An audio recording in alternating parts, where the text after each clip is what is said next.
Hello, everyone, and welcome to another episode of Science Run. I'm, of course, your host, Buck, as always.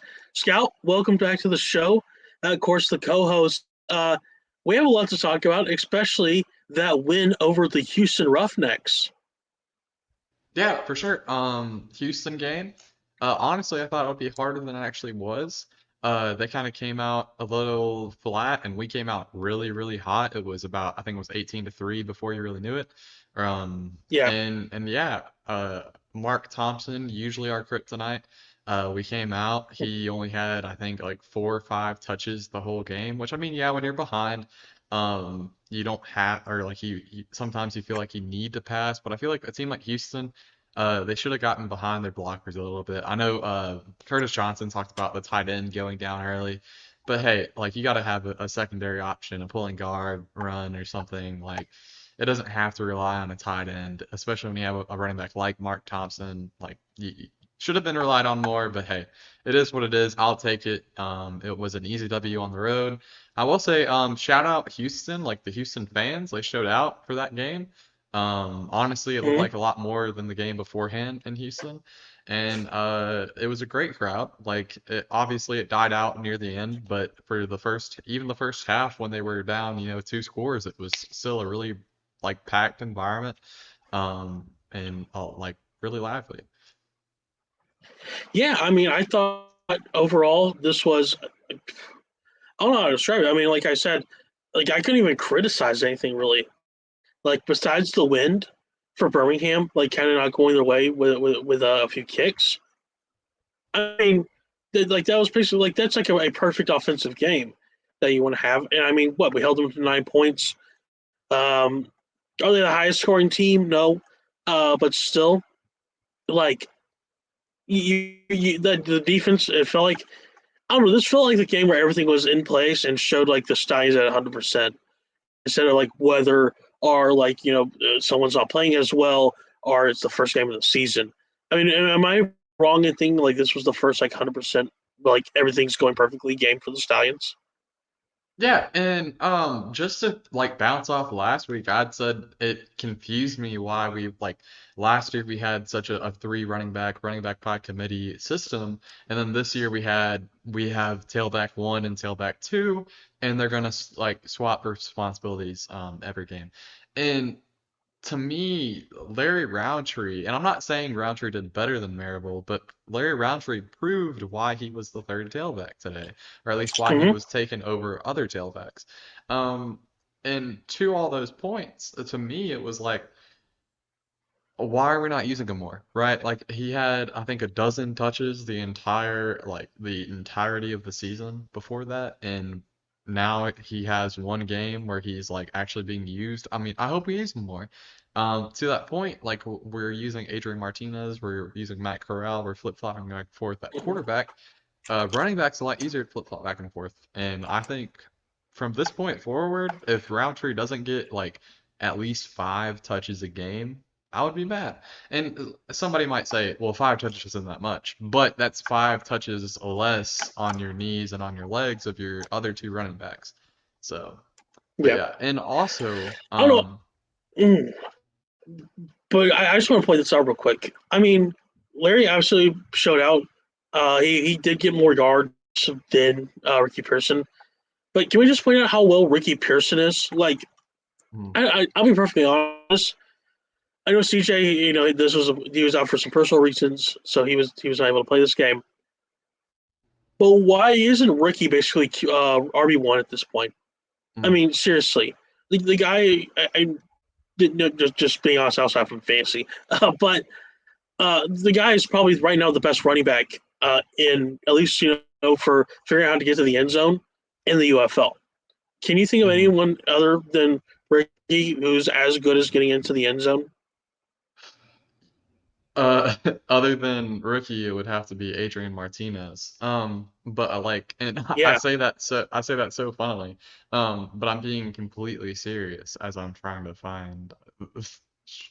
But yeah, is someone looking on the UFL website for some rushing stats?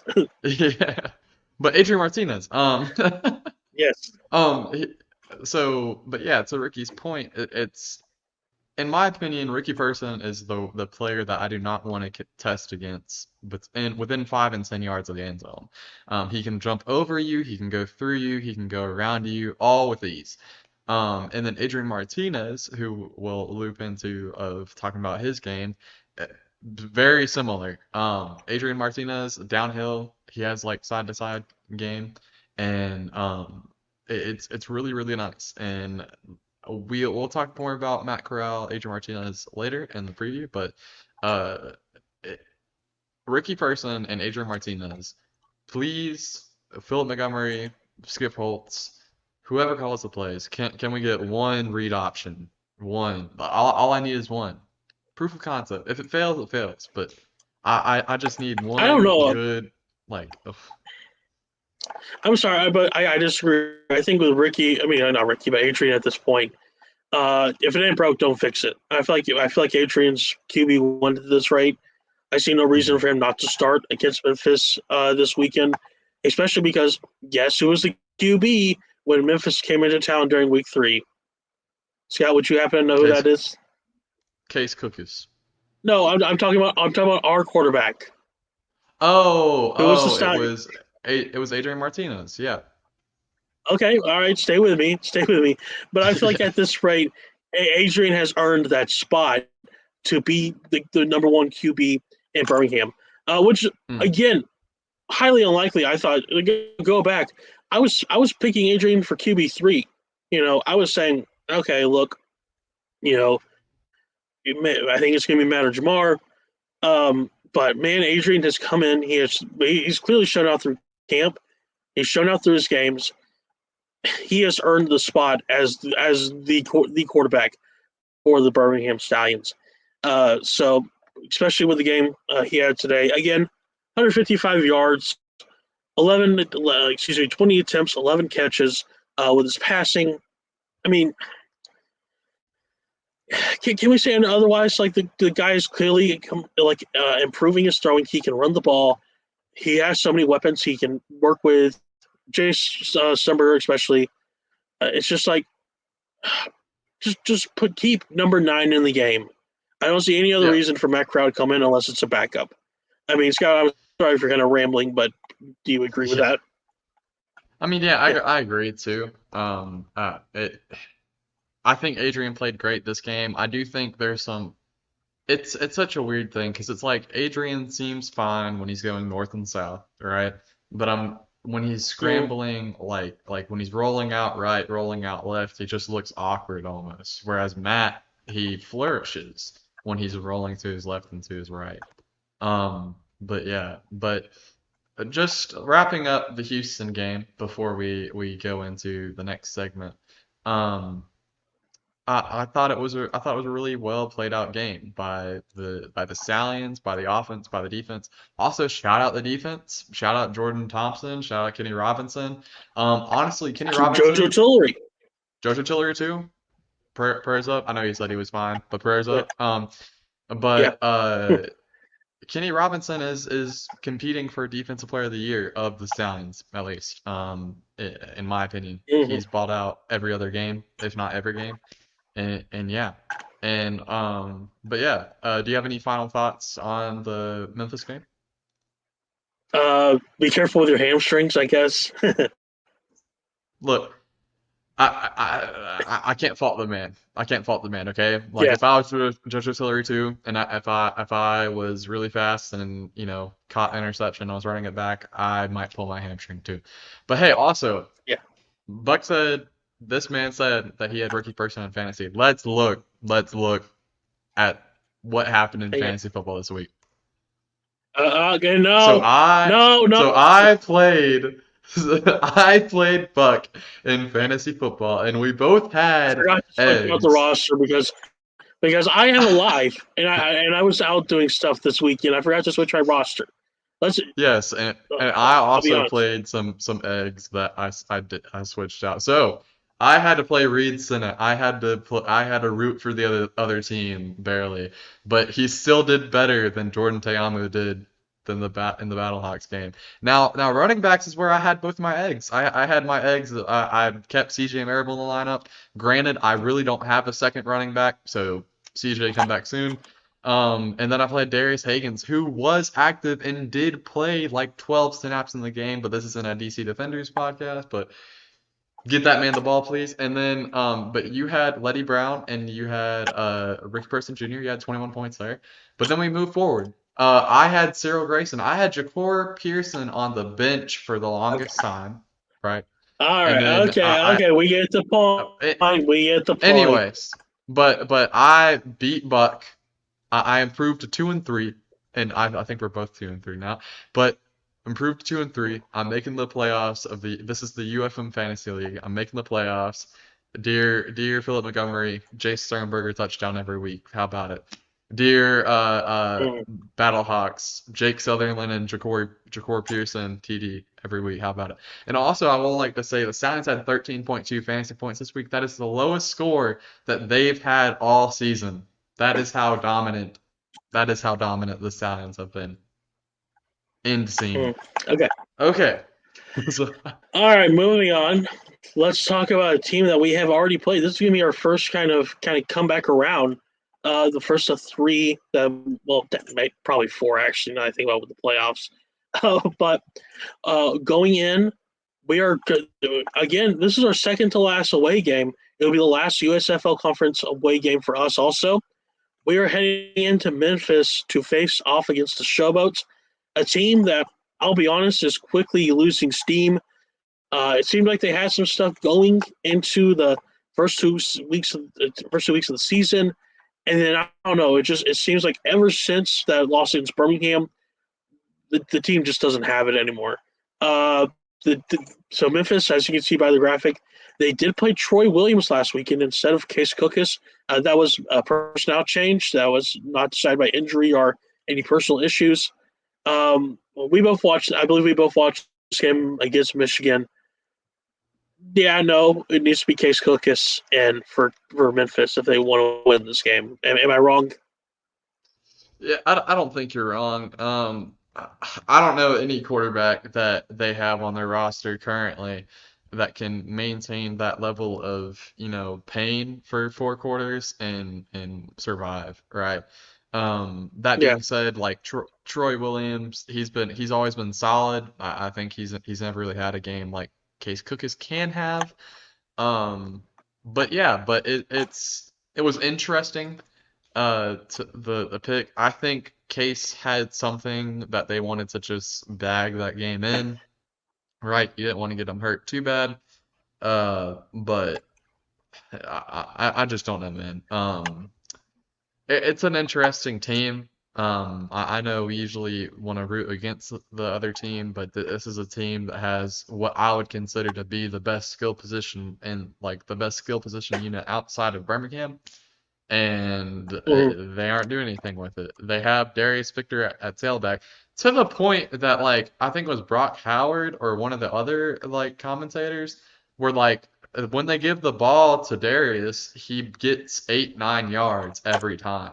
And then they get behind the sticks on second and 12 or third and 12, and then they just throw another incompletion. It's kind of the same thing with Houston. These teams are scared to like run the ball when they're a better running team than they give themselves credit for. But yeah, but it's interesting. Free my boy Sage Surratt, free my boy Darius Victor. Um, honestly, Vinny Papali too, free him. Um, but it's a really good team that just they can't put it together, right? And I know you've played a rough schedule to this point, but everyone else has played a rough schedule too. Yeah, You had the Panthers at home. You should have been able to take care of business at home, in my opinion. You have the Stallions coming up on the road, or not coming off the road, coming up at home, which should be a harder game. But hey, if you had won the Panthers game, you wouldn't be in a do or die situation. That being said, talking about do or die situations, the Stallions are 5-0, and if they were to win this game, they would clinch a playoff spot. Now that would be clinch home yeah, field. That would require a little bit more. Basically, in every scenario, we have to beat Michigan or win out all the games but Michigan. But we would clinch if we win this game. And obviously 6-0, yeah, every team like in an 8-team league, you cannot be 6-0 and oh, someone was last year. Anyways, but you shouldn't really you should in an 8-team league being Yeah. 6-0, you shouldn't be able to miss the playoffs. So, but yeah, Mhm. which that also speaks to the kind of disparity between the top two and the bottom two in the USFL division. Memphis, or not Memphis, Michigan and Birmingham have been playing very, very well, whereas Memphis and Houston have been playing poorly and, in my opinion, below Hold on, hold on, expectations. hold on. And Hang on. I think Memphis is kind of like a tier between. It's definitely for me. I want to use Houston and Michigan. Excuse me, and Memphis in like the same tier. It's definitely like Birmingham, Michigan, Memphis, Houston. Like I mean, look, mm, Memphis has some wins for a reason. They shouldn't be counted out. You know, yeah, like which here's the thing. I don't think they're a bad team. I think they just had some bad luck. I'll be perfectly yeah. honest. Yeah, and Yeah. I'll say my one thing about Houston is that like they were a score against or a score from beating the Showboats. They were a score from beating the Defenders, and then you go to the Showboats and they're in the same situation, right? Like they were like literally 1 point from beating the Brahmas. Now the Showboats have been further away from beating the other teams, but they've also had to play the Brahmas, Assassins, and Valhawks all like already, right? So, in my opinion, the Showboats could still finish the season 5-5 almost for like 3-7 Hmm. or not third 4-6. My fault. I don't know why I jumped two Yeah. there. But it's they have the easiest part of the schedule now. But if they want to try to make the playoffs, it's gonna have to happen soon. And they really Yeah. needed the Michigan game because if they beat Michigan, it would put them in a situation where not only are they would both be I think they would both be 2-3. Yeah, they'd both be 2-3, but you're in the driver's seat at that point, right? Because Michigan still has Yeah. to play some of the harder teams. But yeah, it's a rough loss. It goes from hey, all we have to do is really win half the games to we have to win basically every single game. But yeah, uh, so I think Houston and Memphis are really like the divide between Houston and Memphis is closer than the divide between Birmingham and Michigan. And I think week by week the divide's getting bigger because Birmingham is not taking any injuries, and Michigan is. I just knocked on wood if anyone didn't understand what I was doing right there. Um, but yeah, but it's interesting. Yes. Well. Okay. What do you think the score is going to be of this game? I am predicting personally a Birmingham win. I think it's actually going to be a little more than it was last time. I'm going to say 35-15. Hmm. Okay. 35-15. Yeah. That's one point more than last time. I think the gates are gonna open. We're on the road. We typically do better on the road for some reason. Like I Yeah. don't know. I don't know why, but we do way better on the road. We won by like just for instance, other than the Michigan game. So we go to on the road for week one, won by 13. It was a very dominating win for the last three quarters, right? Michigan, it was a dominating Hmm. game. We just could never find the end zone. But the Memphis game, at first we struggled. The DC game, the whole time we struggled, right? And we've only had Yeah. two games in protective to this point. So yeah, so it's gonna be a interesting game. I'm gonna say 42-12, and until Memphis can Mm. like tell me that they're gonna put more points on the board or stop people from scoring, I'm gonna say 42-12. If Adrian plays, I'm not gonna give you Adrian's stat line. I'm gonna give you a stat line of a very specific player. Isaiah Mm. Zuber is going to get 80 yards receiving, five receptions, and a touchdown. That's my shot right there. Okay. All Lock right. it in. Well, speaking of shots, who do you think is going to be playing this weekend for Memphis in that quarterback spot? Because, of course, you had Troy Williams last week against Michigan. That was disappointing, to say at least. Who do you think it's going to be? Do you think Troy's coming back, or do you think it's Case Cookus? Uh, I think they have to play Case. It's really a do or die game. If they don't play Case, it will be on Case's own command, right? Hmm. Um, I seriously think they have to play him. Uh, that being said, I hope they can score. Like obviously I hope we win, but I don't want us to just like blow the doors off because like this is a team that I thought would be competing with us for a playoff spot or something, Yeah, right? yeah, And I thought the now same thing.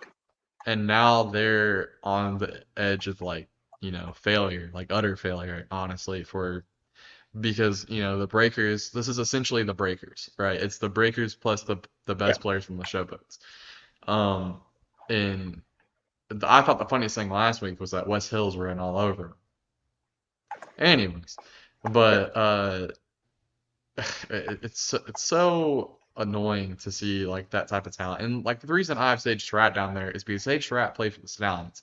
He went to the Breakers because he wanted to have more targets, and they gave him more targets with the Breakers. But then like where did all that go? Anyways, but yeah, but I would you have to play Case. And for us, I think we're going to Adrian Martinez again.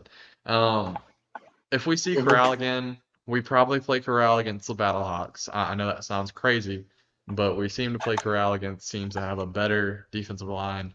Um, so yeah. we'll probably see Corral against the Battlehawks.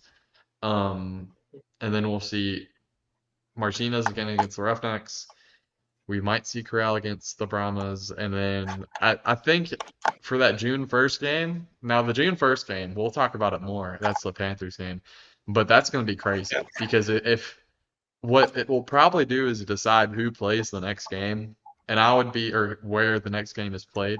I mean to say, um, and if it were me, I don't know if I go all out that game, right? Like if I'm either side, like I don't Hmm. know if I give you all of my plays that I'm gonna run, because somebody Oh talked yeah. about the stars and generals or whatever in the first year of the Hmm. USFL. They Yeah. had all this time where they played. The stars won twice, or no, generals won twice in the regular season.